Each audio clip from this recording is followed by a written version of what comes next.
goes as intended. I want to sit on this table because unfortunately I have foot trouble. They call it diabetic neuropathy, which is nerve damage in my feet, and I can't stand too long. So please excuse me. I try to improve all. Now, in simple terms, to set the scene for my talk, during the Second World War, for 2 years, I was an RAF pilot. I trained in Arizona on the British Flying Training School. And then when I completed my training, I came back to this country, as all trained aircrew did, and I was told what my career was going to continue. Well, I've done reasonably well on Harvard fighter trainers. I think the aeroplane is fairly familiar to most of you. And so therefore, I was told I was going on to a single-engine ground attack squadron on Typhoons, rocket-firing Typhoons. And I was delighted, because I aspired to be a single-engine pilot more than multiples. And but it wasn't to be immediately, because coming on to Operation Varsity, now I begin to lift the veil a little bit. Operation Varsity was an airborne operation across the River Rhine. It was the largest, most successful single airborne operation of World War II, but paradoxically, the public at large has never heard of it. And I venture to suggest, without being disrespectful, a lot of you chaps in this room have never heard of it. I think it's fair to say. Some have, yeah, but in the main, I think you have. You've all heard of Arnhem, the bridge too far. You heard of the Pegasus Bridge on D-Day that was captured. Possibly Sicily, other airborne operations. But Operation Varsity was the follow-up airborne operation after the disaster of Arnhem. The Allied army had to get across the Rhine, which is about half a mile wide on the lower reaches, and then to proceed across the West German plain to meet up with the Russians. That was the idea. So, but during the course of Arnhem, now I'm going to give you a few figures, but I won't cover too much in that respect. Arnhem, as I say, is an unmitigated disaster. There are 10,000 troops landed at Arnhem over a period of 3 days. And 8 to 9 days later, only 2,500 were evacuated. Killed, wounded, taken prisoner. So it is a disaster. So, but amongst the fatalities were 70% of the Army glider pilot regiment, who flew the military gliders. 70%. Not killed as pilots, they killed as soldiers during the battle, or taken prisoner, or were wounded. So they lost 70% of the Army glider pilot regiment. And it was known by Eisenhower and Montgomery that had insufficient time to train replacement glider pilots to replace those glider pilots lost at Arnhem. So what did they do? They looked around and they said, right, they will lend you about 300 RF pilots to fly the glider. We weren't soldiers, but to fly the glider. Well, we were not best pleased. We just come back from America, Canada, Rhodesia, South Africa, done our service training and qualified as pilots. However, there was a lot of ill feeling, as you might imagine. But anyway, we had to do no time. I think that there's a wonderful saying in the services. Those chaps who are in the service, remember, it's called the exigencies of the service. In other words, you do as you're bloody told. And simple terms, we had to. We had a job to do, and eventually we came to terms with it. So we converted onto these military gliders, given a bit of battle training. Remember, we're going to be dropped on top of the German defences. And we knew a bit about it, but we weren't soldiers, we were glorified chauffeurs taking the troops there. So that's the background to Operation Varsity. And it took place between Ries and Basel, over the other side of the Rhine in Germany, and opposite a town called Santon in Holland. So, now with regard to my experience, now obviously I was personally involved. Now, I'd like to say, first of all, there are one or two things what I call the side of war you don't normally read about, the human side. and I shall touch on it in a few minutes. It's not all gung-ho and dare-do, it's blooming frightening, I can assure you. I'm human, same as the rest. Anyway, now I'll quickly record, because I've now got limited time. I'd like to expand from my full outro, but I can't. Can't shut down. Anyway, so now the day came. Oh, sorry. The actual battle, or the Operation Varsity, was badly delayed. It was supposed to be in November 1944. So remember, Arnhem was in September 44, a couple of months after. And it was all laid on, because what happened? The Germans very inconveniently introduced the Battle of the Bulge and came forward from Bastogne, a major breakthrough, nearly pushed back the Allied army. But that when a terrible battle went on, right through the winter of 44, up till around about January 1945. And then they were eventually pushed back through the Ardennes forest, back to the point where they started, the Germans. And then they got out the plan of Operation Varsity, dusted it down. Now we're getting there, and now we're going to get round to it for the airborne operation. It did take place on the 25th of March, 1945. Indelibly in my mind. I was like, I've lived on 65 years 4 times since then, I assure you. However, time came for the operation, 24th of March. Now, this took place as an Essex-mounted airborne operation in this local area. There were 9 airfields involved. A lot of them will be quite familiar to you. Rivenhall, Earls Colne, Great Dunmow, Matching Green, Birch. Some of these people are nodding. There were 9 of them. There were 440 gliders, plus a tremendous number of parachutes. All took off in this situation. We had to, because it was a 3-hour flight to the Rhine, hell of a way. And that's what we had to take place in Essex, you might imagine. Well, for mine, I now start getting personal, because I'll tell you what happened for my angle, but it relates simply to what the most other RF pilots, as glider pilots, experienced. I took off from an airfield just outside a little village near Colchester called Birch. Don't you think you know Birch? It's a tiny little village, but there's a whacking great airfield outside, you want to be triangular. We took off from there. Well, there were 60 aircraft taken off. There were combinations of Dakota tug aircraft and Horsa gliders. That's what took over that airfield. Now, we carried members of the Oxford and Buckinghamshire Light Infantry. And in my particular glider, I had 26 fully armed airborne troops and a hand truck with bombs and ammunition that there would be required on the battlefield. And the soldiers were sitting on the grass, waiting for us to embark.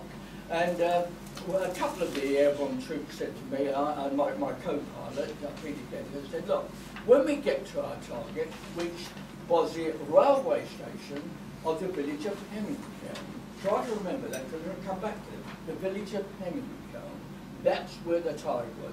And their job was to overrun the station with 2 other troops from 2 other gliders, and then pass through and then help to capture 3 bridges over the River Issel that was about 300 yards further on. That was their target. But initially, they had to capture the railway station.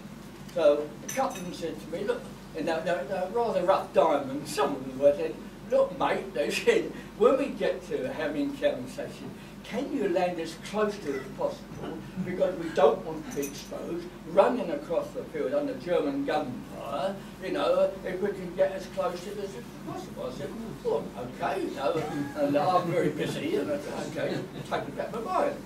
And that was it. So then the takeoff took place. There were, let's say, 60 combinations. I was roughly about 5 in order to take off. And then I was sort of going down the runway very fast, being towed by this Dakota. Then suddenly, horror upon horror, the tow rope broke. Never happened to me before. It had happened to me. I think it had. And I was horrified, as you might imagine. Alex Blythe, who was my tug pilot, he knew he'd lost me, but the rope broke obviously. So I steered onto a perimeter track, well I still had speed, to clear the runway. And he put on as much brake as he could before he ran out of runway. But he did, he slowly brought it so, then taxied around the end of the perimeter. That was it. And then waited. And I waited, parked on this perimeter track. Of course, all the rest of the 59 was right ahead. And in about half an hour, I mean, it's very fast to get 60 combinations of, they all went.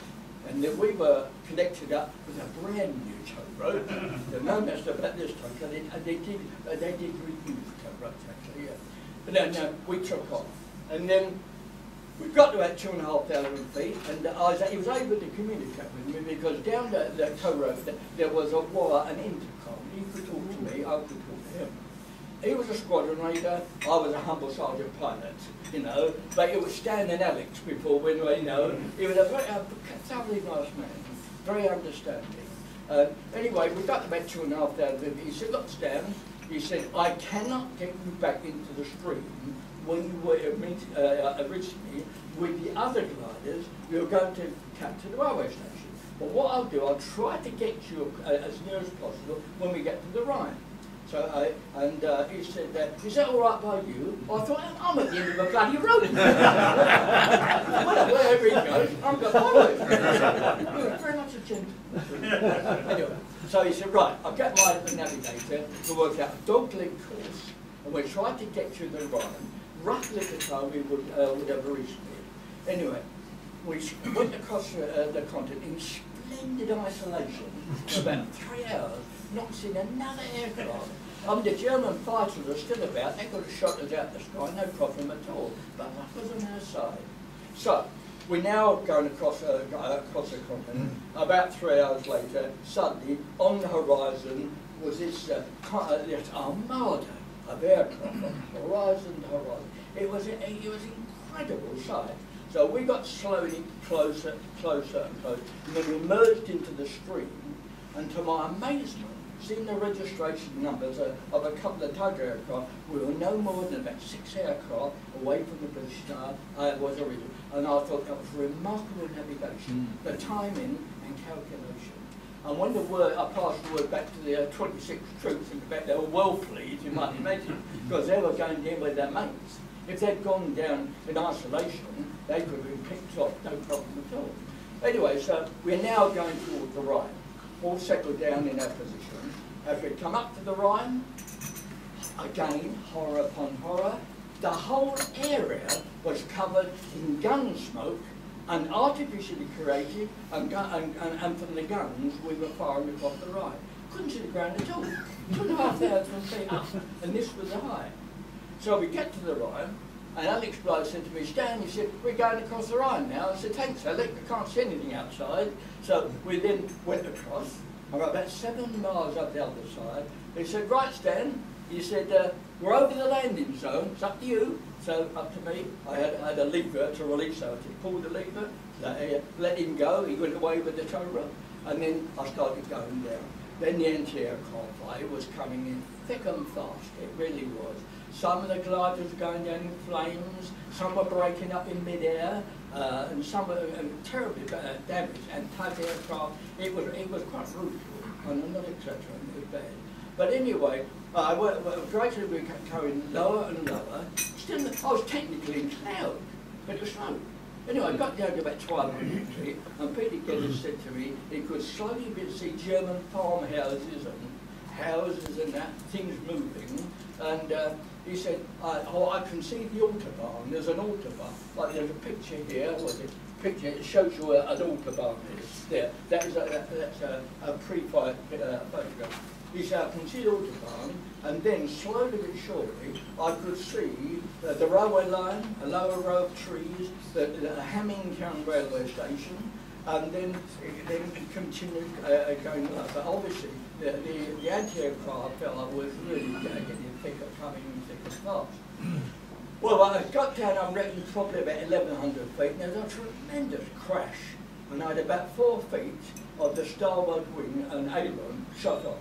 that picture there, that is the glider which I flew. See, the end of the wing tip is completely shot away. It nearly turned me on my back, but I managed to right it, repeated that as my co-pilot, and then put the flaps on. They were huge things like barn doors, and put the nose straight down, went down like a bat out of hell. And I went down, I managed to pull it out about 100 feet from the ground, then slowly but surely lowered it down to ground level, and then passed over some German farmers' fields with postal wire fences, and you can see some of them in the distance. You see that picture after my talk.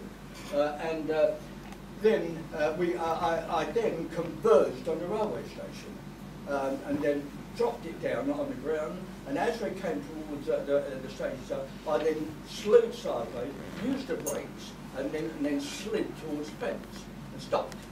Now, at the moment, there was again another crash. They completely shot the tail of it.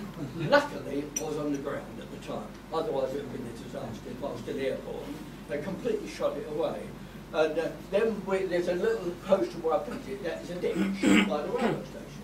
So we all got out, the airborne troops, Peter Geddes and I, our job was done, but because the Germans didn't respect us. They shot at anything that moved. Up in the shore. It was not very pleasant. Anyway, we're lying in this ditch, and the airborne troops, now it's their job.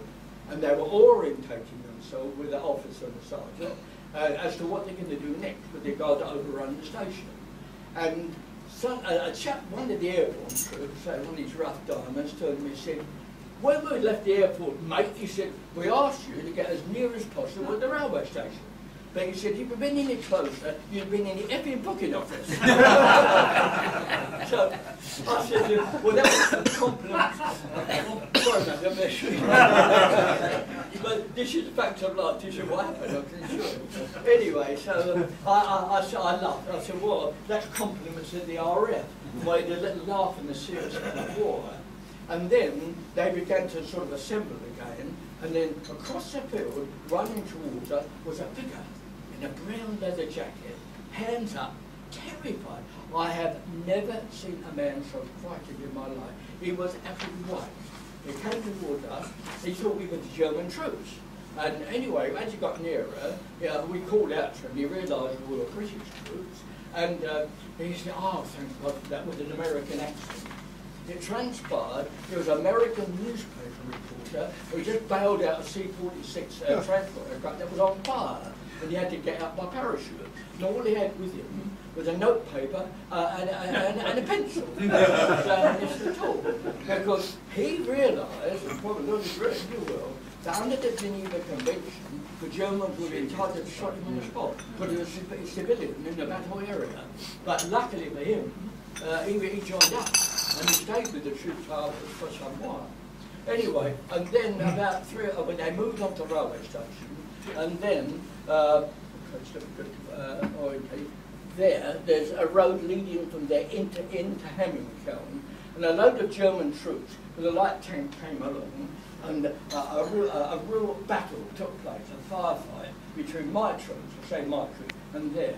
They took some casualties, we took some casualties. But the sergeant told in charge of the troop, he fired what they call a PIR, anti-tank gun. Some of you may remember those, yeah. And he fired at this troop. He didn't hit it.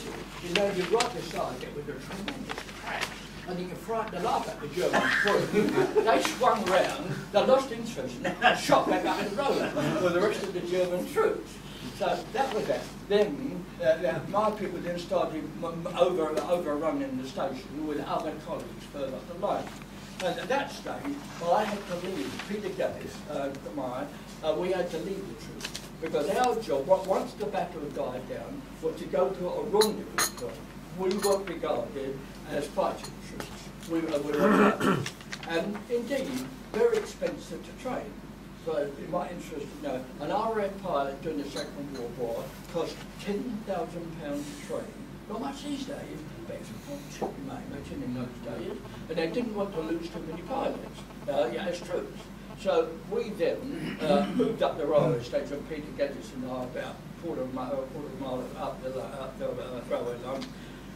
ran across a field, German field, until we come to a big farmhouse. How are we doing for time? Am I not too bad? Yeah, you're fine. All right, good, good. And anyway, then our job with them was to look after the prisoners. I say we weren't flight teachers. I mean, I say we, the pilots, the glider pilots. Now, I was given the job with another RA pilot to go into a room, about 25 feet square, with German soldiers, all the way around the room, it's all facing the wall, hands in the air, and I was told to search them. And I gave instructions, remove any intelligent material, gaps, ammunition, money, a variety of things. Anything personal, like letters or photograph, family things, put them back. So that is what I did. I was given a little table, similar to this, to put things which I confiscated on. So I started, turned the first soldier, the German soldier around, undid his buttons, took out the contents, that which I need, put on the table, put the other back till he buttoned up. And then, having done them, turned him around, moved on the next one. Now, this went on for about 10 minutes, quarter of an hour, and I'm working my way down the line, and suddenly, by the way, the other pilot, he had a stem gun. He was covering me in case they started to get a bit tricky with me, the German soldiers. But he didn't. And anyway, after about 10 minutes, quarter of an hour, I was suddenly aware of a strange thing. On the table here, I was accumulating a mountain of Dutch guilders in high denomination notes, thousands of them. Like thunder, I've been pulling out the pockets of these German soldiers. And anyway, curiosity overcame me. And I turned to the room secretary, I said, do any of you people speak English? And the German soldier said, yes, I do. And I went, yes, I do. I said, where did you get this money from? One looked to the other a bit sheepishly, and he said, well, we were withdrawn across the Brian about a fortnight ago from Holland, and they'd done a Dutch bank before they come over. All the money with them. And that was charming. But then, an evil thought came to Jarvis's mind. I thought, with a bit of luck and the following wind, I'm going home in a few days. And I could be a very wealthy man. The Germans had lost interest in money. They didn't want to know. They were prisoners of war. But then, I was a coward.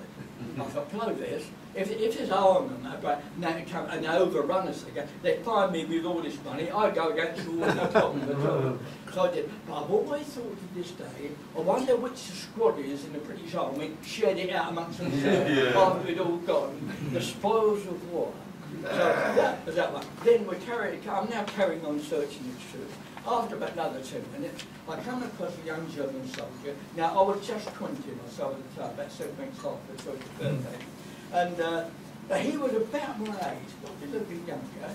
And I put my hand in his pocket, kept what they call it, a handful of condoms. Now, I just didn't know where to put my face, so I tried to be as stern as possible. I stuffed them back in his pocket, did up his button. I said to his English-speaking friend, I said, look, you can tell your friend here where he's going as a POW. It'll be a long time for him to know.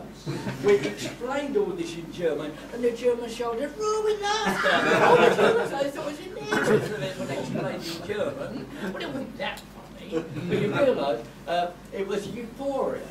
They had survived the war. Their war was over. They were happy. They knew within a few months they would eventually be released and they would go home.